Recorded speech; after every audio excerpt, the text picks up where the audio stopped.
Hello, everybody, and welcome to this analysis of the popular song Sweet Child O' Mine. Today, I'm going to be going over 10 different reasons as to why this song is one hell of a banger. So, let's get started. Number 1.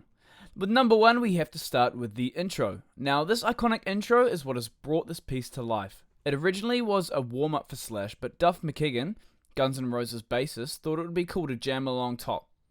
That jam went further on to becoming one of the greatest songs of all time.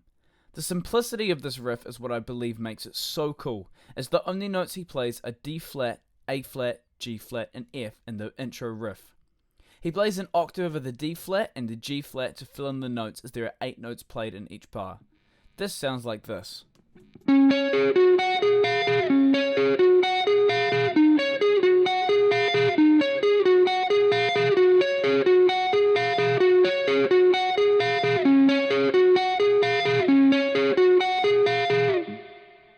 This idea is super simple but effective, as we're not too sure what the root key is at the start of each bar, because they play D flat, A flat, and G flat.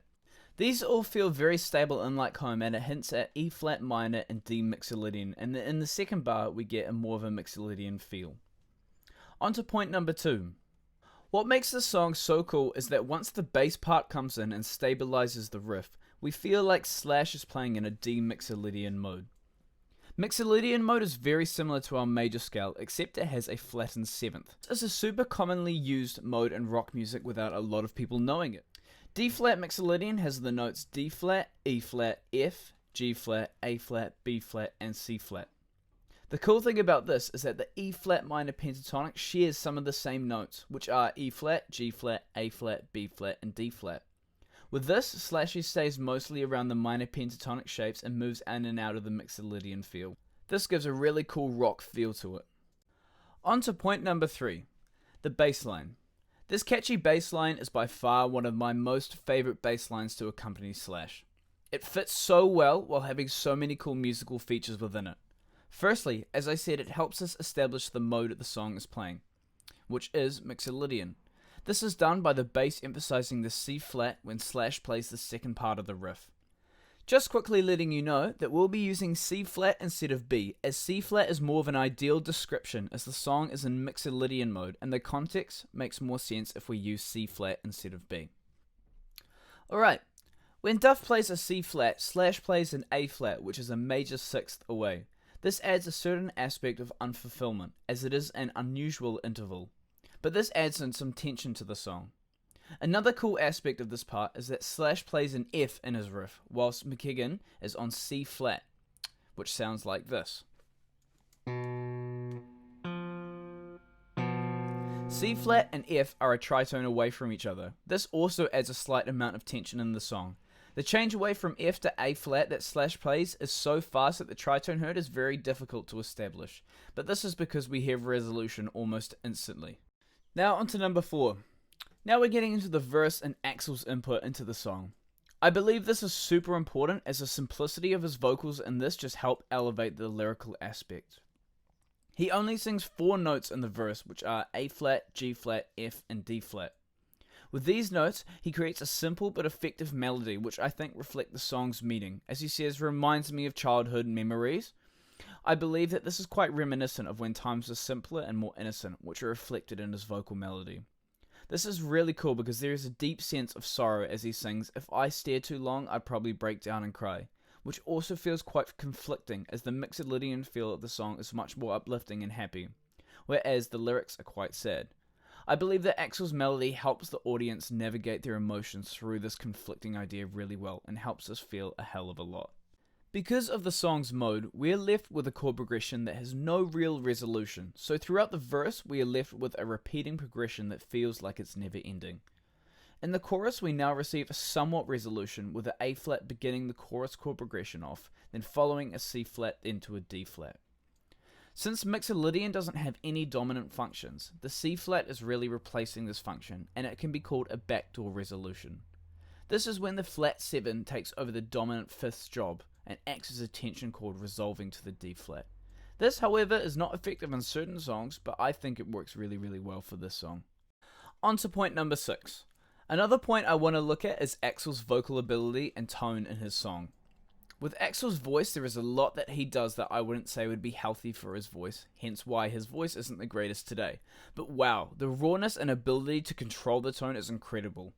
In this song, his lowest note is a G1 and his highest note is a D flat 4 on the piano. This is absolutely incredible as he covers a range of 3.5 octaves in just this song. After doing some research into his vocal ability, I found that he has a 5-octave range and is the person with the largest vocal range in rock music history. This beats Freddie Mercury and Robert Plant. This adds to just a lot of the amazing aspects that the song has to offer. Slash is well renowned for his solos in the rock industry and has created some of the most significant melodies the rock world has to offer. In this point, we'll focus on his interlude solos. I feel like these melodies are really significant to the song as they reinforce Axl's melodies, but in different phrases, as he uses the 5th, the 4th, the 3rd, and the 2nd of D flat to create a basic melody. This sounds like this.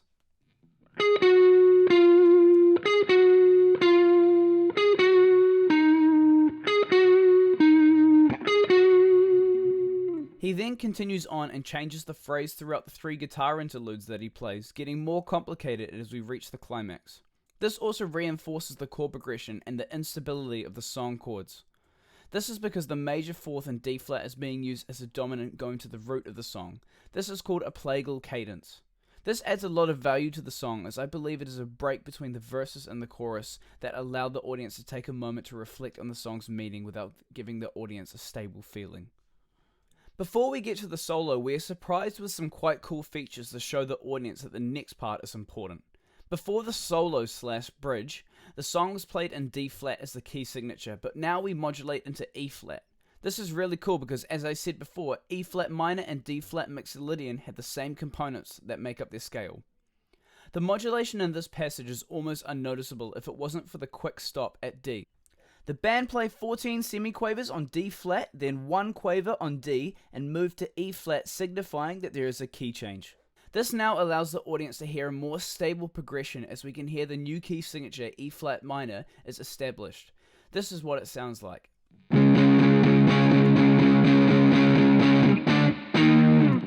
Without the interruption of the D, the E flat minor would just sound like it's going to the 2nd degree of the progression, but this allows our ears to establish the new key signature and the modulation.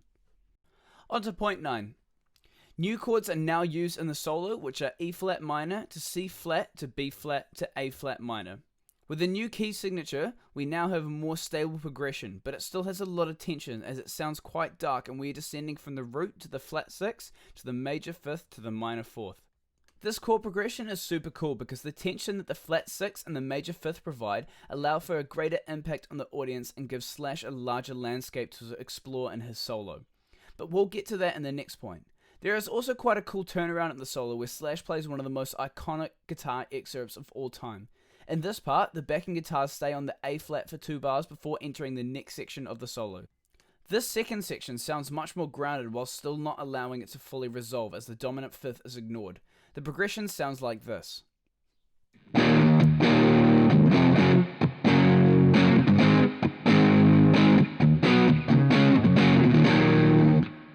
I think this is really cool because it almost works completely opposite to how the first half of the progression was played. This ascends through the scale to give it more of an uplifting feel and opens up for the band to go into their breakdown section, whereas the first half was descending. On to point number 10. As I said before, Slash's solo is super awesome and melodic. The bases of Slash's scales revolve around the E flat minor pentatonic, G flat major pentatonic, and the D flat mixolydian scale. These all share common notes with each other, but there are particular notes that we can hear in the solo that stand out, and we think, what is that? Well, that, my friends, is what we call the harmonic minor scale. This involves having a flat 3 and a flat 6. The distance between the flat 6 and the natural 7 is a minor third, which is what causes that kind of Egyptian feel, and can be used to create some really cool melodies. Like this from one of the starting licks from the solo.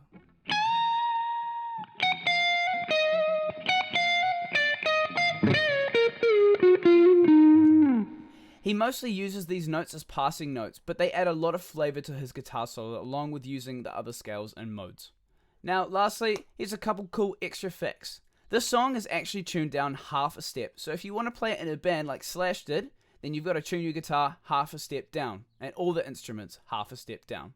Another cool thing about the song is that in the breakdown, when the band was stuck and couldn't figure out where to go from there, Axl began to sing, "Where do we go now? Where do we go now?" which adds onto the song's progressive idea that it was just a jam and started out from Slash's warm-up.